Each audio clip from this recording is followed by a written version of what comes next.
కేంద్ర polit bureau సభ్యులు రాఘవులన్నారు. ఓదరగొట్టడం తప్ప మోదీ చేసిందేం లేదని విమర్శించారు. కేంద్ర రాష్ట్ర ప్రభుత్వాలు ఏపీ అభివృద్ధిలో విఫలమయ్యాయని అన్నారు. రాష్ట్ర ప్రయోజనాల కోసం సీఎం చంద్రబాబు కేంద్రంపై ఒత్తిడి తీసుకురావాలని వ్యాఖ్యానించారు.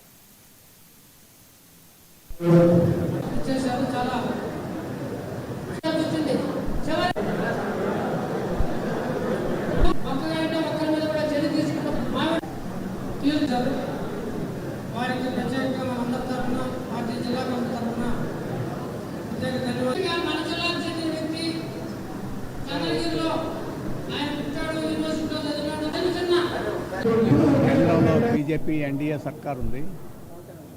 అలాగే రాష్ట్రంలో కూడా ఎన్డీఏలో భాగస్వామ్యం తెలుగుదేశం పార్టీ ప్రధానమైన పాత్ర నిర్వహించే ప్రభుత్వం ఉంది.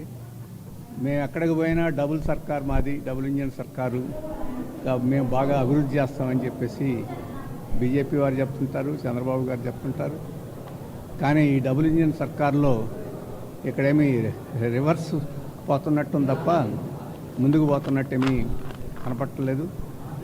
రోజు ఊదరగొట్టడం తప్ప పారిశ్రామికంగా అభివృద్ధి రీత్యా ప్రపంచాన్ని దాటేస్తామని చెప్పేసి ఊదరగొట్టడం తప్ప మన రాష్ట్రం ఏర్పడిన తర్వాత కొత్తగా నూతన ఆంధ్రప్రదేశ్ ఏర్పడిన తర్వాత ఎన్నో ఆశలు పెట్టుకున్నారు.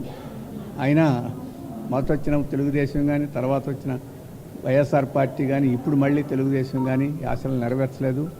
పోలవరం మీద ఆశలు పెట్టుకున్నారు, అది అవినీతితోటి అలాగే తప్పుడు డిజైన్ పద్ధతులతోటి అది విపరీతంగా ఆలస్యమైంది, ఖర్చు ఎక్కువైపోయింది, అది పూర్తి కావడం లేదు.